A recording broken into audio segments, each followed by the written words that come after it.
Halo Sobat Mania, kembali lagi di BRC Official. Ada kabar menarik nih mengenai PSM Makassar, menunjukkan ambisi besar, kembali meramaikan persaingan juara, Super League 2025/2026. Klub kebanggaan masyarakat Sulawesi Selatan, Sulsel ini, memperkuat kedalaman skuad, telah banyak belajar dari musim lalu. Musim sebelumnya, Juku Eja kehilangan pemain kunci, karena cedera dan akumulasi kartu. Pengganti diharapkan menutup celah tersebut, justru tak memenuhi ekspektasi. Dampaknya, performa PSM naik turun. Apalagi mereka harus membagi fokus, di dua kompetisi berbeda. Meski begitu, PSM tetap finish di peringkat 6, Liga 1 2024/2025, dan menembus semifinal ASEAN Club Championship (ACC). Musim ini, PSM langsung tancap gas. Sebanyak 23 pemain dipertahankan, ditambah 8 pemain baru, untuk menciptakan persaingan sehat dalam tim. Di bawah Mistar, 4 kiper memiliki kualitas setara. Ialah Reza Arya Pratama, Hilmansyah, M. Ardiansyah, dan Putro Negoro, bersaing memperebutkan satu tempat utama. Pelatih Bernardo Tavares juga punya banyak opsi, di lini belakang. Jika Yuran Fernandes atau Aloisio Neto absen, ada Dava Salman dan Akbar Tanjung, sebagai pelapis. Di sektor bek sayap, Syahrul Lasinari dan Victor Luis, juga punya pelapis. Mereka Zaki Ashraf, Mufli Hidayat, Rizky Eka, dan Karel Ik, bisa dimainkan untuk menjaga sisi lapangan. Lini tengah PSM melimpah.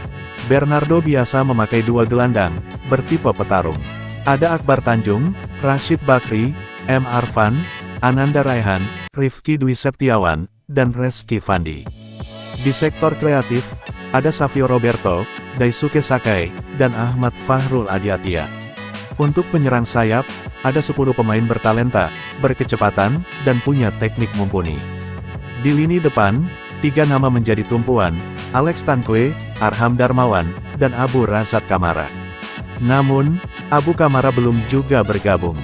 Jelang musim baru, PSM menggelar pemusatan latihan di Jakarta. 3 uji coba digelar secara tertutup, hasilnya, 1 menang, 1 kalah, 1 imbang. Pengamat sepak bola, Tony Ho menilai, uji coba ini penting, untuk mengetahui titik lemah tim. Bernardo Tavares lebih tahu, dia bisa melihat kira-kira posisi mana lagi harus diperkuat, ujarnya kepada Tribun Tanda Hubung Timur.com, Kamis tanggal 24 Juli tahun 2025. Tony menilai, kekuatan PSM tak lepas dari banyaknya pemain asing. Namun ia mengingatkan, pentingnya pembinaan pemain muda. Level pemain harus diangkat. Kenapa banyak pemain asing? Karena untuk mengangkat kualitas kompetisi. Kualitas pemain lokal kita masih kalah, ungkap pelatih berlisensi AFC Pro ini. Humas GUE PSM, Munzalan Herul, mengaku belum bisa menilai secara penuh kekuatan skuad. Pasalnya, permainan Rashid Bakri DKK belum bisa dilihat, karena uji coba tertutup. Hasil uji coba jadi bahan evaluasi, pemain inti dan pelapis. Pemain baru juga masih menyesuaikan diri, katanya. Ia optimistis, PSM tetap berpotensi bersaing di papan atas. Keunggulan pasukan Ramang, ada pada karakter dan organisasi permainan. Apalagi, Bernardo sudah 3 musim melatih PSM, stabilitas permainan lebih terjaga. Namun, tantangan tetap berat, salah satunya menjaga konsistensi, di setiap laga. Kalau bisa tahun ini juara, paling mentok 5 besar, ujarnya.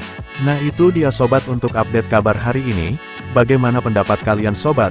Tulis pendapat kalian ya sobat, dan jangan lupa like, komen dan subscribe.